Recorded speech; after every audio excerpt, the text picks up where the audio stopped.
ano 'to? Ka-appear, naniniwala ka bang binabago ng pera ang ugali ng tao? Well, apparently, oo.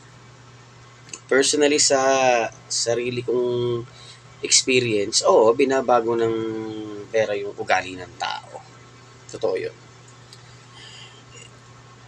Wala eh, pagka may hawak ka na talaga, parang ikaw na yung angat sa lahat eh. Pag may pera ka eh, pakiramdam mo, angat ka talaga sa lahat. Pero depende na rin sa'yo yun kung paano mo i-manage yun kasi.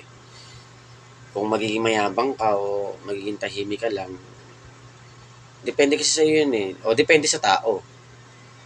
Ako kasi totoo lang, wala akong pakialam dyan eh. Basta ko may pera man ako o wala. Kung tiwala ka sa akin talaga, masama ugali ko. May pera man ako, wala. Tara, happy morning, appear tayo.